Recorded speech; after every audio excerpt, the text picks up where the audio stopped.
Tuuli, welcome to the podcast. Thank you, Ryan. Thank you for the invitation. Such a gift to have you here.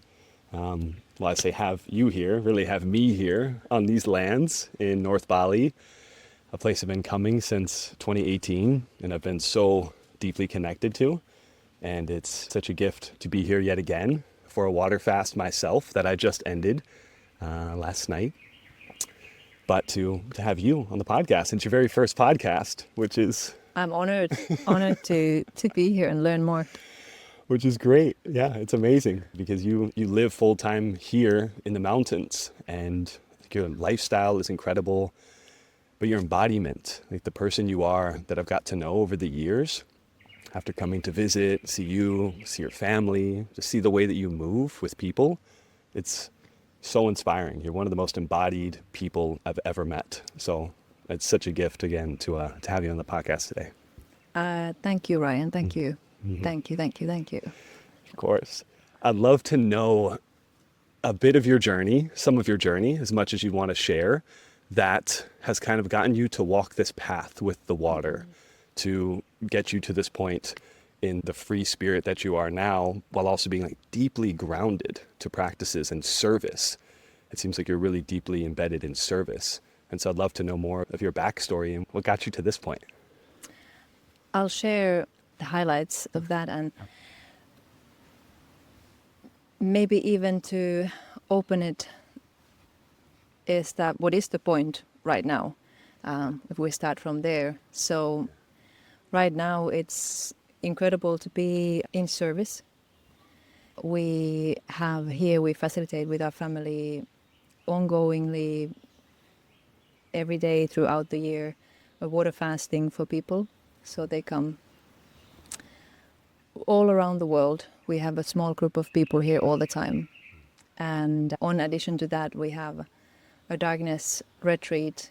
And I'm mentioning this because for me, it feels just most fulfilling to be offering service and a practice that I believe into. That has been a big part of my journey. And always the tools where I can come back. But it's so simple because the medicine and all the answers and the wisdoms are within us. And these practices have been always here, carried through religions, ancient cultures.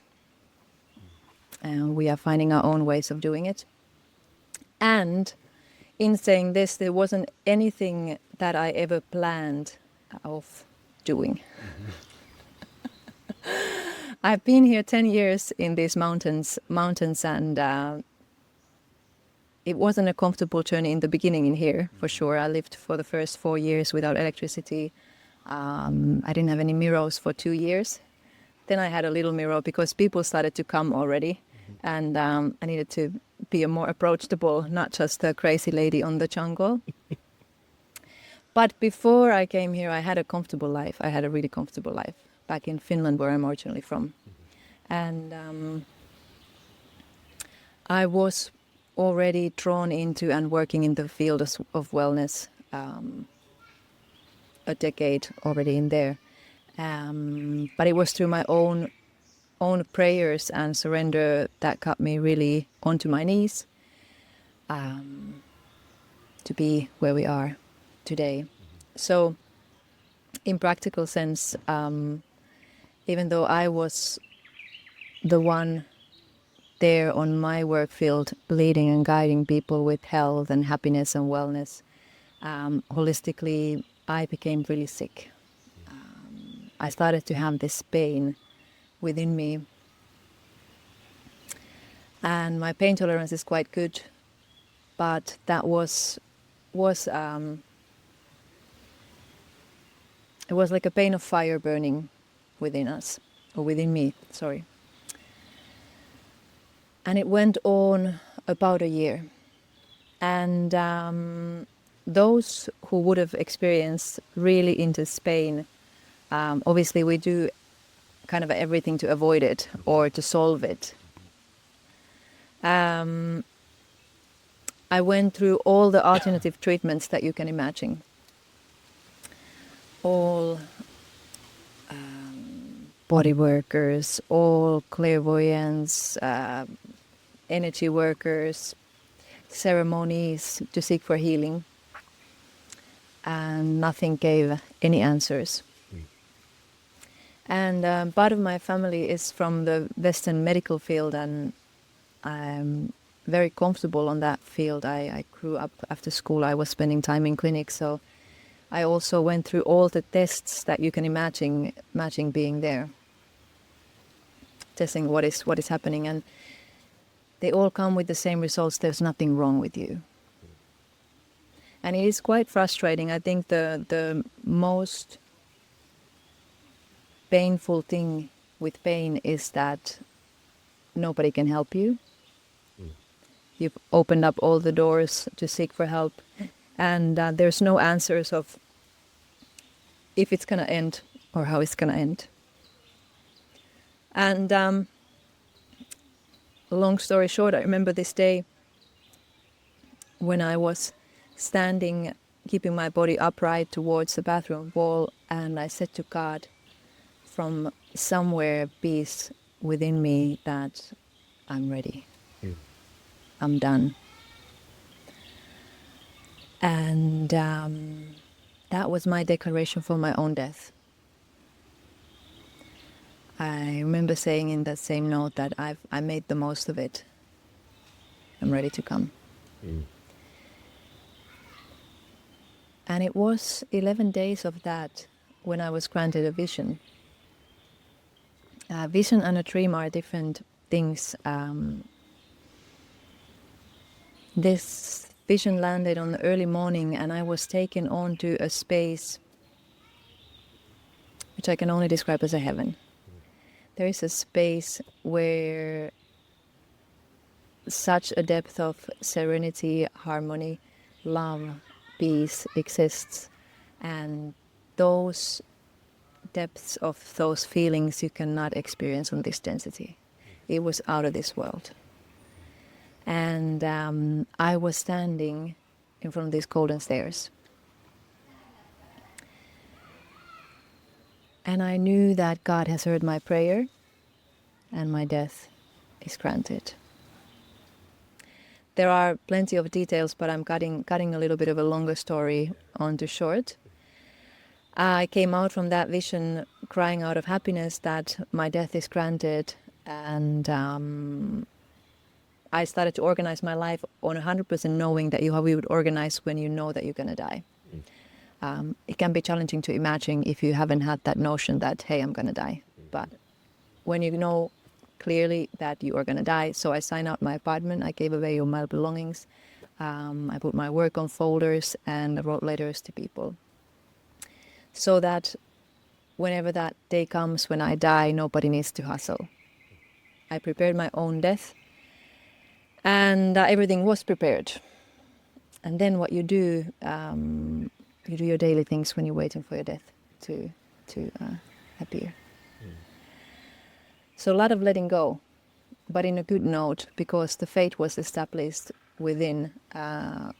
God has spoken and shown me something that I had such a deep faith, but whatever it is, there's a place for me.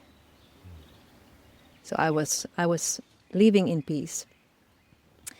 And I was doing my daily things, as you do when you're waiting for your death to appear and everything is organized. And I was in this organic market on that day in the middle of Helsinki city in Finland, and suddenly everything turned into black. I was aware and conscious. Everything was black and kind of a spinning, and my awareness said that now I'm in a void. And in that void, I could recall that my feet are still standing on the floor of the market, but I'm in a void. And funnily enough, this is such a funny detail and serious at the same time. But I've had this voice speaking to me since as a child, always where there's been a need for interfere. The voice speaks, and that same voice spoke on that void to me. This time, it spoke to me for the first time in English language. Previously in Finnish language, from where I'm from. It said to me, you are going to Indonesia. I have an immediate question. It's kind of like shook me on that void. Like, hey, wait a minute, where is Indonesia? Coming from where I come from, these such a small islands in the middle of ocean, other side of the world. So Asia hadn't been my comfort zone of travel. And the voice did not bother to answer to my question. So the second option where you ask things is usually Google. So I walked back home and asked Indonesia, and I saw that there's a lot of flights going in there, and my inner guidance just told me that that's where God is sending me to die. I'm transitioning to there. I'm gonna die there. Like a lightful I'm happy we can laugh about it. Laugh about it now. I mean, but that was a deep piece as well at the same time when I was doing all of that, because I think it's so precious in our life that how can we really cultivate that deep sense and awareness of God, or whatever you call it for yourself, universe, that you have trust, that you can surrender. Something else is taking care of the show in a big time. And it's so good on the other side as well. So making the most of this while we are here. I booked a flight to Jakarta. I didn't have much in my calendar anymore. The word Bali started to come before my flight was about to leave everywhere, like 10 times a day, not like algorithms or how it goes nowadays when they read your mind, but physically. And I need to go to Google once again to ask after a few days what is Bali about, because now they just come about 30 times into my awareness. And it tells me Bali, Indonesia, and that was my clue. All right, that's where I'm supposed to be going, Bali, because I know nothing about Indonesia. I'm landing onto this island, and I'm in beauty and awe and shedding some tears of that when the plane is landing, and I feel these colors in the sky, and I felt my soul family welcoming me home. A step closer to my departure. And I started to do what I love to do, because obviously I didn't have much of plans. I'm just showing up here and now. Where is my death? So I love to sungaze. It's my favorite thing ever. First thing in the morning, last thing in the evening. And it just takes you. It opens up something within you. It activates something within you. And it feels like you are part of one. So I started to sun gaze, because that's something that I can't do in Finland because we don't have sun there so much. And for the first few months, so I stayed in South Bali before I was guided in here, and sun gazing, dancing in my own bubble, reading literature that has the holy frequency on it, and just being in this golden bubble to getting ready to leave. And comes a day when I witnessed something extraordinarily happened. My meal was delivered to me. I love all the healthy food, and South Bali is such a mecca for all of those. So I was spoiling myself on my last days in here and ordering all the healthiest, craziest creations. And I had to look at that food on the morning of Monday as my breakfast, and something had happened and I've lost my appetite. And that was the weirdest experience that I had so far in my life. To look at something that you've been loving for the whole your life, and now to see that as an alien. It was really weird. It's even hard to describe that, the experience of, am I supposed to put this into my body? Mm-hmm. But I did. For a week, I put my food into my system. Even though I'm in this death journey, we have an unconscious belief of you must eat or you die. Mm-hmm. And something happened. My neighbor had invited me to have a dinner and see the sunset sun gaze at his place on that evening. and he had made this on a superfood style, and I took 1 spoon of that food, which had literally on that spoon had pieces of ginger that you could see. Ginger is the fire element for the digestive system. I get that spoon down and I start to burp like elephants would be burping hysterically, cannot even hardly breathe in between, or let alone excuse myself that, as you see, I'm only burping, I have to go home. Got myself bed on that evening burping. And now the highlight and the fun part, I wake up somewhere in the night, and one of those moments where you act faster than you think. My eyes open and I ran to the toilet like I never ran anywhere in my life. And now we're going to talk about poo. That's what we talk about here anyway, every day, because we do clean our vehicles here with the fast. So I filled the whole toilet full of what I say aliens.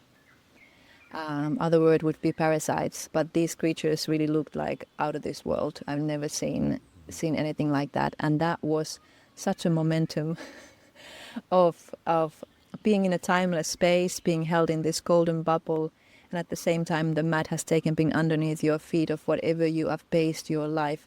And some people have said, I've heard this, that when in the death moment, your life flashes through your eyes.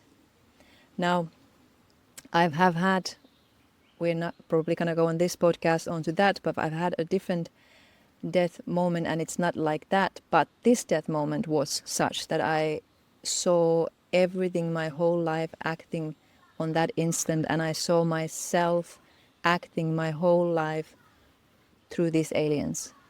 I saw how my whole life had been created through their wants and needs. And that's the one, even though I was making the most in my life. I was happy. I was really happy. But I did not know that there are more. I was still suffering in many ways. And that was a notion of I cannot take anything ever outside of myself. And I remembered that somebody outside of myself has said to me that you have to eat. And on that note, I stopped eating because obviously I'd lost an appetite already week before. So that we get a little teaching onto this story is that frequency is the medicine. Sun gazing for me is something that levels up the frequency or makes it rise. And lower frequencies, parasitical frequencies, these alien beings, they are not out of us. And first of all, they would not have a permit to be there if we haven't given that permit consciously or unconsciously. And secondly, they cannot survive in a higher frequency. So what I was doing daily there had made these creatures die, and that's why I've lost my appetite. And then they came out, and that's when my first fast started. I wasn't consciously fasting, but that I'm going to do a fast. No, it was more of I'm going to seclude myself from everything now, and I'm not going to even eat because I am full of something much more greater right now. So when I was on a day 28, the voice, as I call spirit, said to me, you're going to go for 40 days. So that was my introduction and initiation for the service that we're doing and this path that opened up afterwards in here.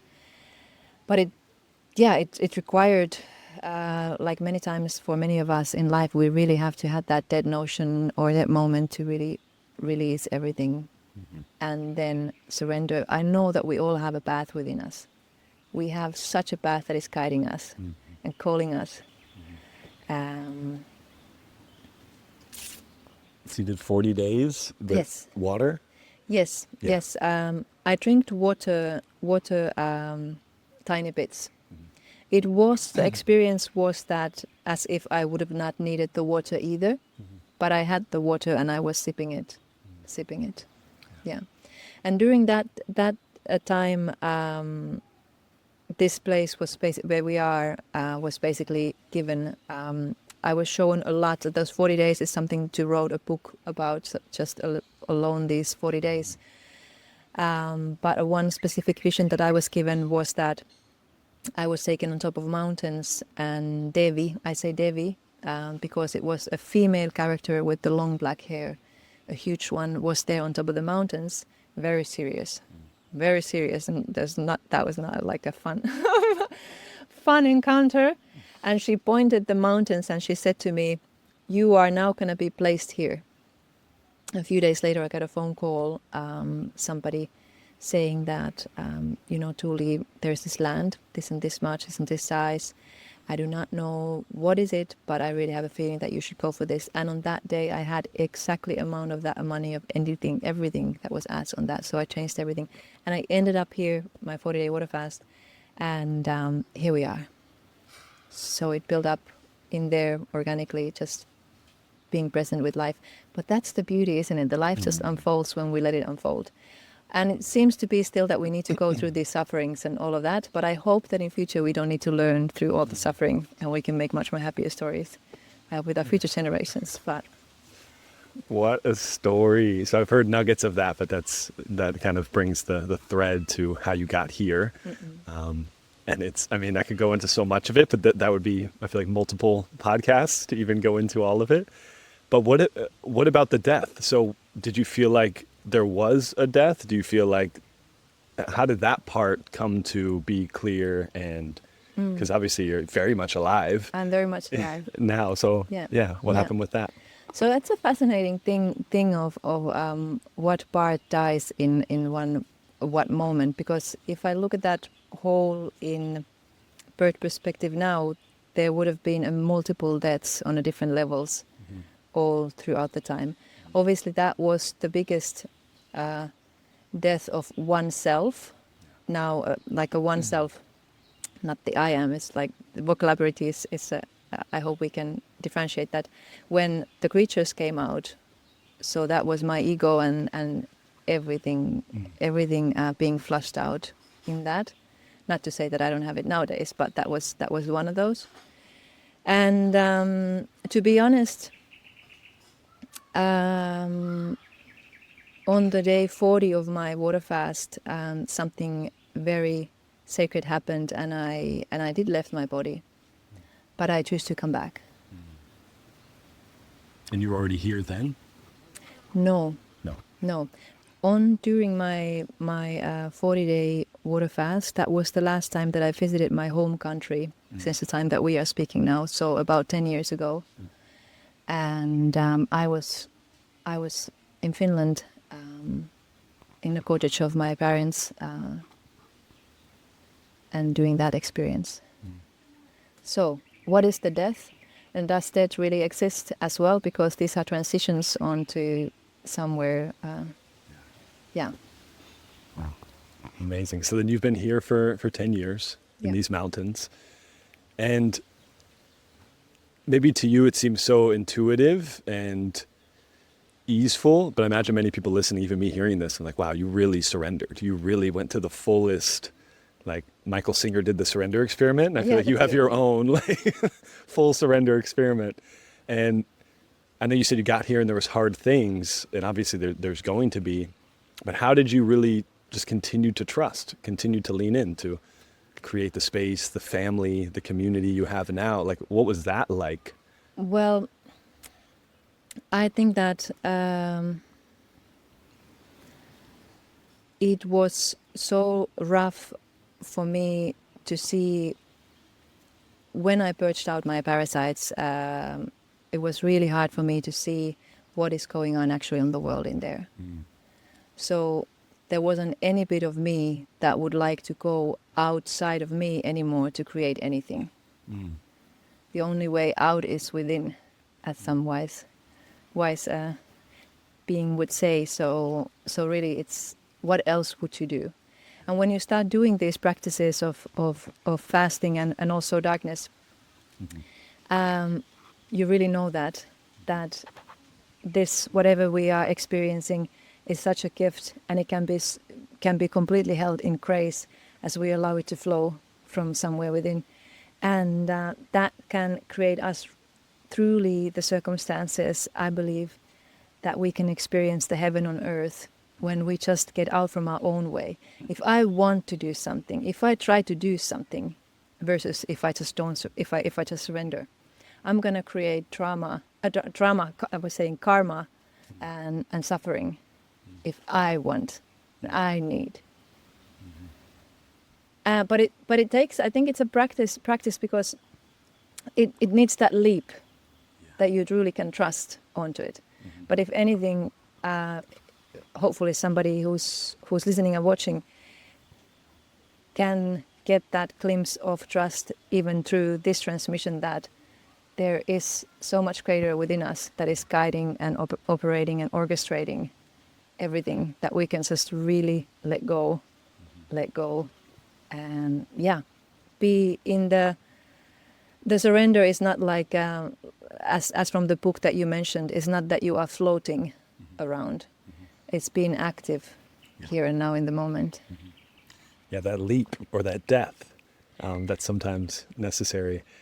And you also have a family. So this is where it gets interesting to me, because I've talked to a few people about Michael Singer and how he journeyed through his surrender, but it's like, oh, he didn't have a family, so he could just kind of do whatever. He got lucky in that space. You're navigating motherhood, partnership, holding so many community members, and you're showing up every day. So I'm curious about that part, like how that continues to flow with you. That's a really, really, I think, a valuable note, Ryan, that you're putting it out there, and to see these things that, as you refer to Michael Singer, that was a funny word that you used, lucky. I don't know if he got lucky that he didn't. Because it's so lucky that I have a child and I have a beautiful husband. That's a bonus. No. The having a child was also a given. It was I received a vision of that as well, that you're gonna have this child. I said to God, I'm sure you can organize the father as well. So the father, the child was about to come, and the father was a bonus, and so. Yeah, it's just and that's the part of the mission. I mean, when you go practice your awareness, you will see. That's always speaking about me when I say you. That's my language. You will see how the conspiracy theory of your life builds up, and you are meant to have these. I mean, with my family, we are much more. With our community, we are much more than just me. And whatever is my role, it brings much more onto that. And to the persona of me, it's the most enjoyable things that you can really just nourish yourself with the moments. I mean, what is better than a good moments with family, really? Really. Yeah, I love this. From illness to wellness is I to we. That's brilliant. And it's like, yes, like these shared experiences. Like the medicine that I've received here, just the past couple of days from water, is obviously huge.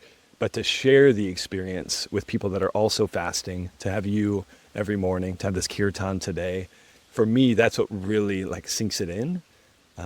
Because technically I could sit with water anywhere. I mean, the waters here are very different. But maybe we can get into that a little bit about, because people probably listening are interested in the fasting and into that. Many people say there's dangers in fasting. You've gone to extremes with fasting. I imagine you would say there's also some risks depending on where you're at in the world. But maybe you could speak to like an introduction to fasting and why people should start approaching a fast at their pace. Because I remember when you introduced it to me, somebody who loves food a lot, and I'm a big guy, so I eat a lot of food. And I remember you saying, you're like, you need the fast. And he like pointed it to me. I'm like, okay, Tuuli, I'm ready. And so just that insight of, when should we introduce the fasting? Obviously, it's a broad brush because you don't know who you're speaking to, but for people. The frames to put onto that is I believe that it will be good for us to bring back onto our consciousness and the awareness that fast is a practice that has been always with humans. We thrive when the fast is part of our lifestyle. It's not that you always need to fast, obviously, no. But you have these moments when you dedicate a special time of your life to go more intimately closer to the God within you, the Creator, your nature, and allow your body to regenerate itself. Fasting has age reversing properties. We know already it produces stem cells, growth hormones. The magic happens there. Our nature is much more intelligent than any of the devices or things that are man-made. So have this moment to actually turn into the truth within and make that the beautiful, beautiful time of being part of life. So getting it right that fasting has always been a part of lives of humans. Just the modern society has forgotten that. And now the second thing can be then seeking of what is my way of doing this. As you see, religions has different practices. Science would say that 7-day water fast a year is to optimize your health. Then there's intermittent fasting. You can do 24 hours a week. You can do 3-day fasts multiple times a year. And really, there are even people who sustain themselves without food or even without drinking. So it's really of what is our path, but honoring this connection and the body that we're in. Fasting should come into our lives when we are 21 years old. So once we have reached 21-year-old mark, we do our yearly fast. That's what I say. But obviously, if you are approaching it for the first time,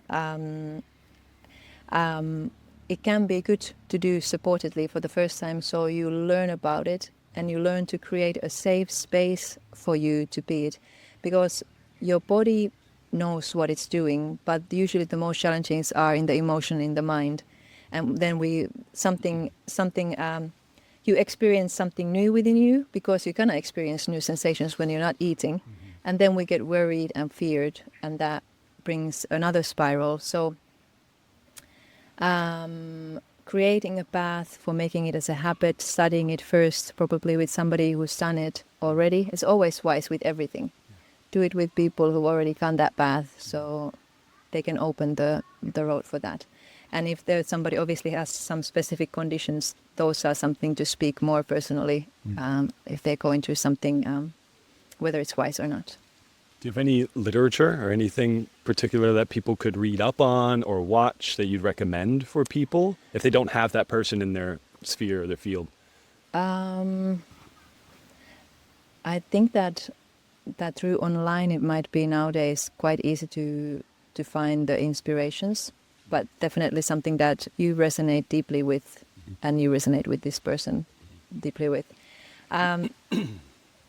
As you asked that question, many times I offer just people to those lectures that are by doctors who are speaking about this subject, because that helps people with their mindset. Okay, there is safety. There is something in that. So there are plenty of material that is being produced from a fasting place in the center of True North. Alan Goldhammer is there, guiding doctor. So you can find his beautiful lectures online. Then there's this beautiful Indian man doctor as well, who's made such a heartfelt lectures. Maybe we can write the name down. Yeah, we'll put it in the description. Yeah, I get easy. that. And obviously Jack Bush. Yeah. He has some good things as well if you really want to get your mind more understand about the fast. But then really the fasting is not for the mind. It's for life, it's for nature, it's a contribution of yours to the whole life. So yeah. And being in a place like this for me really grounds it in more, because I can imagine if I just did it at my home, in my community, which I've done, it's a very different experience. For one, the water that I'm getting is probably just, whatever water I can get, kind of filtered out, and there's ways I can remineralize it and do the things. But here there's so much ease. It's like, I can just be held in this retreat of fasting. I just go to sleep, I have my water, I wake up, I come sit, we talk a bit, go to the waterfall, bathe, back, and it's just like the flow. Yeah. To be offline too, because it's not just fasting from food, it's fasting often from technology. Like it's fasting from so many things while I'm here that I would usually have in my life. So I imagine you see fasting multifaceted, of like you can fast from so many different areas of life. Yeah. Yeah, that's a very privileged thing that you can actually, when you are in a nature and creating that special time for the fast to do. I appreciate you, Ryan. I have to say, you really doing the work and stepping up. And thank you for sharing for others as well. Yeah, Of course, different. it's something that, yeah, you have so much deep wisdom here, and I've seen you over the years, and like if we can just get a couple Oh, nuggets from Tuuli, because it is such a gift to know you. But again, you're hidden here in the mountains, and the right people come. I mean, every time I yeah. come here, many people. This girl that came that showed up yesterday, I knew from Costa Rica, from an ecstatic dance in Nosara. She was there months ago, and she's like, "I'm here." It's so cool Yeah. in the flow like that. Yes. And you live in the flow here, and I think that's such a beautiful thing. Maybe you could speak to water a little bit, because obviously here you have springs and you have this beautiful connection to it. It's really easy to get high quality water. How important is water from your Oh my perspective? God. Yeah. And people imagine living in cities. Like I know when we were in New York, we had our Berkey, it filtered out the stuff, and then we had to kind of remineralize it into the things. But the value of good water, and how can we also start connecting and maybe even praying to our water? Because I know this is a practice you have of really, even if you're not fasting, but really moving with prayer with these pieces. Yeah, I've collected my spring water since a long time. Obviously now I live near the spring in Finland. One point I was living near the spring. If I wasn't, I was collecting it. I say the mother showed me something. It gave me a vision. Some years back, I was in this vision, and I can only describe that it was the mother. Maybe we can say that it was the earth. But she was flying me on top of earth, and she was showing me these springs. And actually, it wasn't a pretty picture. She was showing me these springs that was or were captivated. The springs were inside of cages. Somebody had put a label to the spring. Somebody claimed the spring. Somebody was selling the water. And in the most strongest voice and innocence, the mother put her eye to me and asked me, Tuuli, what happened? I gave water for all my children. What happened? I think that the best things in life are free.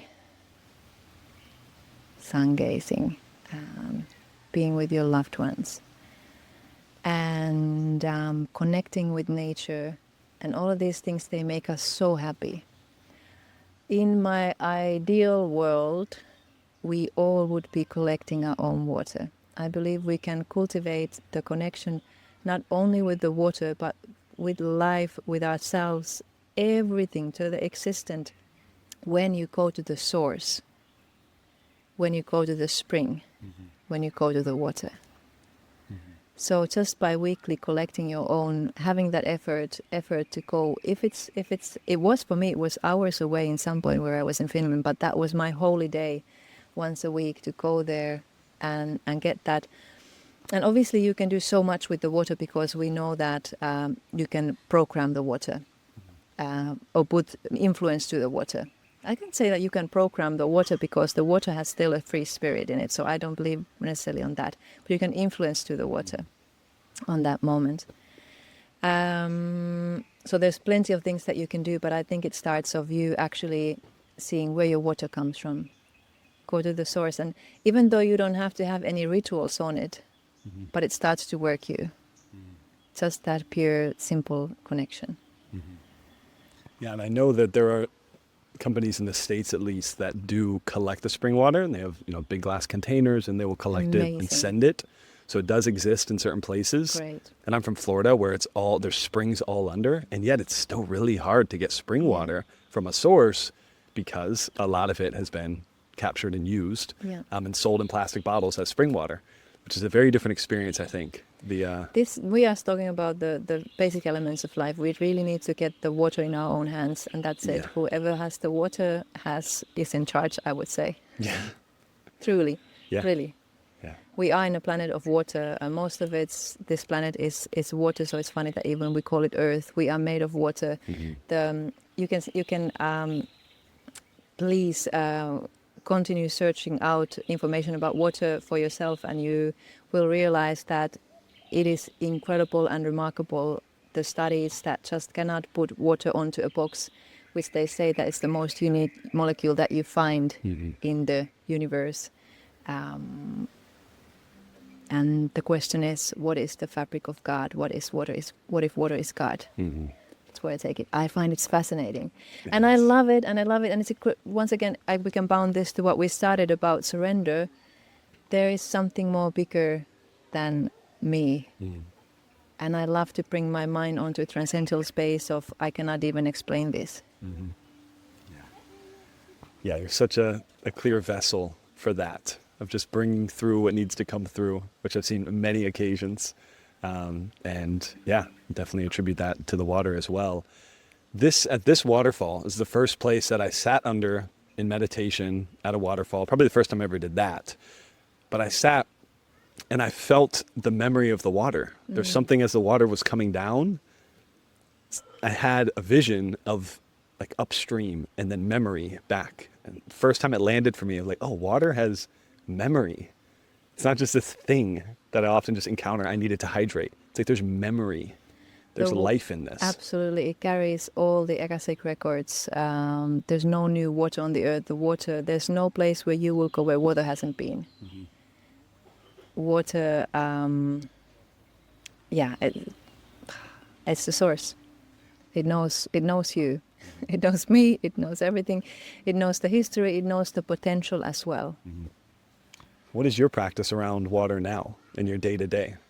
I embrace it. I mean, obviously, I bathe in it. I drink in it. I connect it within the nature. But in those moments where I've dedicated that moment, I just embrace it.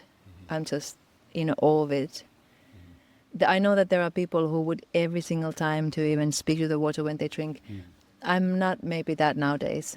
I might set intentions to the water and put the books that I'm reading underneath the water that I'm drinking, or all those kind of things. But really, I just embrace it like a childlike joy.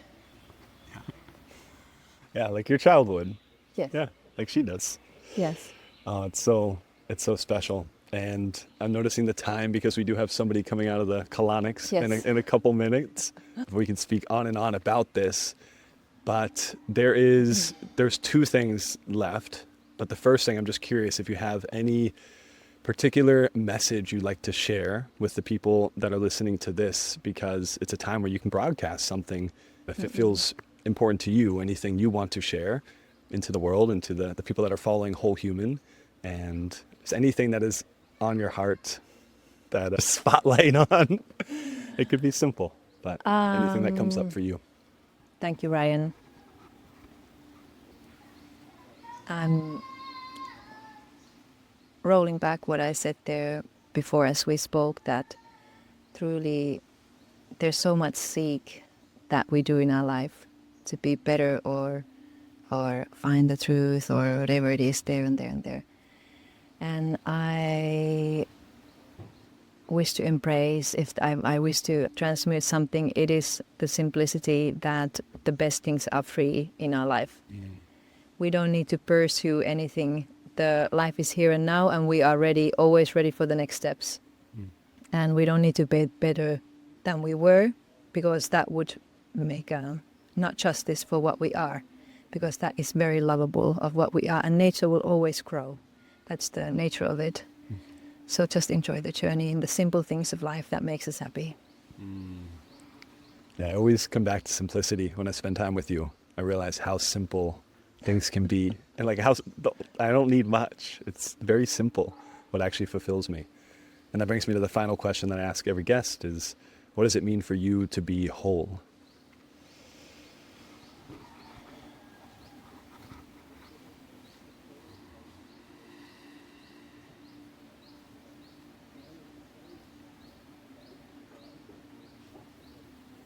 It is to recognize whatever I sense within me and know the nature of life, love. As the sun just shined on your faces. I, good spotlight. So good. Thank you, Tuuli. Thank you, Thank you for taking Ryan. the time. Thank Such a you. gift. Thank you Yeah. for your Appreciate you initiation. Thank so you. much. Thank you. First podcast. It's amazing. Here we go. Thanks for coming Done. on. Thank you, Ryan. Blessings.